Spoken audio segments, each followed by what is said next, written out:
దేవునికి స్తోత్రములు. అందరూ బాగున్నారండి. దేవాతి దేవుని యొక్క మహాకృప చేత అందరము క్షేమంగా ఉన్నాము. ఆయనకే మహిమ.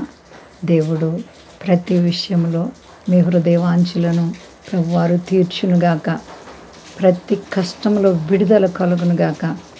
ఏ ఇబ్బందులు, ఏ రుణాల చేత మనశ్శాంతి లేక కృంగిపోతున్నావో యేసు నామంలో విడుదల కలుగునుగాక. అందరూ క్షేమంగా ఉన్నారండి.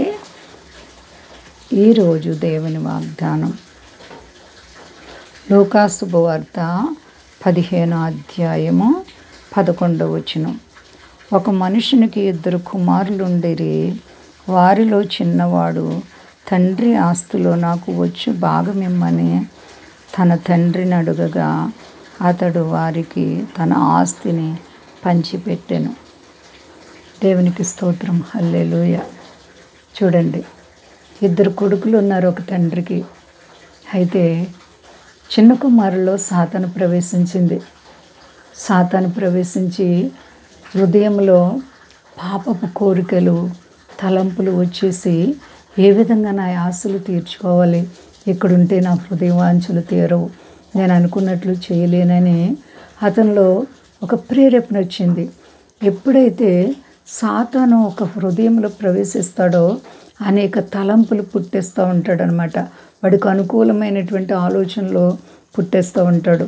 అలాగే చిన్న కుమారుడికి ఒక ఆలోచన ఏమొచ్చిందంటే, తండ్రి దగ్గరికి వెళ్ళి తనకు వచ్చి ఆస్తినిమ్మని అడిగారు.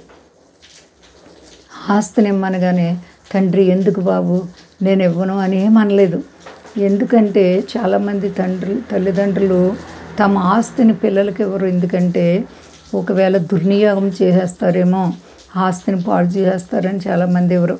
ఆ విధంగా కొంతమంది తల్లిదండ్రుల మీద పగపట్టి మరి చాలా బాధపడేవారు ఉండొచ్చు. కానీ ఇక్కడ తండ్రి ఎంతో మంచి మనసుతో ఆస్తిని ఇచ్చేశారు. ఇచ్చేగానే ఆ చిన్న కుమారుడు ఏం చేశాడంటే, కొంతకాలము చక్కగా ఏదో ఉన్నాడు, తర్వాత చక్కగా అదంతా అమ్మేసుకుని ఆ డబ్బంతా పట్టుకొని దూర దేశానికి వెళ్ళిపోయాడంట. చూసారా, ఆ వ్యసనాలు, ఆ దుర్వ్యాపారము తన జీవితాన్ని పతనం చేసేసింది. ఎంత భయంకరంగా శ్రమలకు గురైపోయాడు అతను. తనకున్నదంతా పోయింది అండి. ఎంత వేదన పడ్డారు. కాబట్టి ప్రియమైన పిల్లలారా, మనం మరి ప్రతి విషయంలో దేవునికి భయపడాలి. తల్లిదండ్రులకు అవిధేయులు కాకుండా విధేయులుగా ఉండాలి. దేవుని యొక్క వాక్యం చెప్తుంది, మరి ఈ కాలంలోనంట తల్లిదండ్రులకు అవిధేయులు అయిపోతున్నారంట పిల్లలు. అది మంచిది కాదు. విధేయతగా జీవించాలి. దేవుడు తన వారి పట్ల సహాయం చేసే దేవుడు.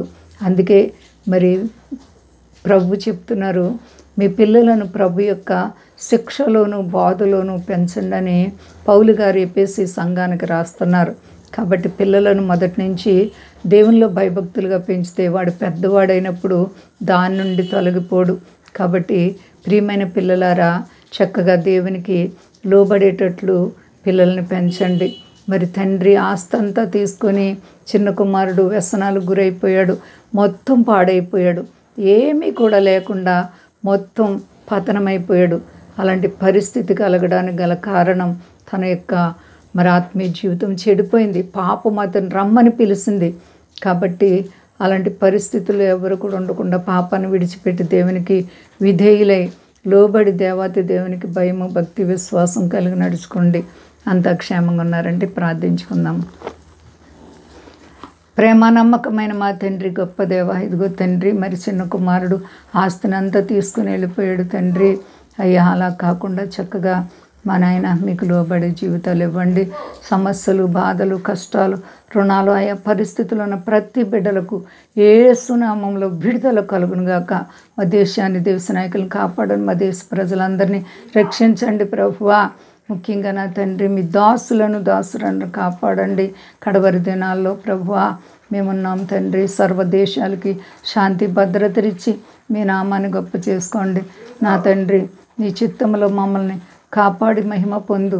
గొప్ప దేవ, ప్రార్థన జీవితాలు ప్రతి బిడ్డలో పెట్టి పాపపు జీవితం లేకుండా పరిశుద్ధమైన హృదయాలు ఇచ్చి మహిమ పొంది శక్తి కలిగిసేనామని అడుగుచున్నాను తండ్రి. ఆమెన్. అందరికీ వందనాలండి. మా కొరకు పరిచర్య కొరకు అందరూ ప్రార్థించండి. ప్రభువారు మిమ్మలను, మీ బిడ్డలను, మీ కుటుంబాలను దీవించి ఆశీర్వదించునుగాక. ఆమెన్.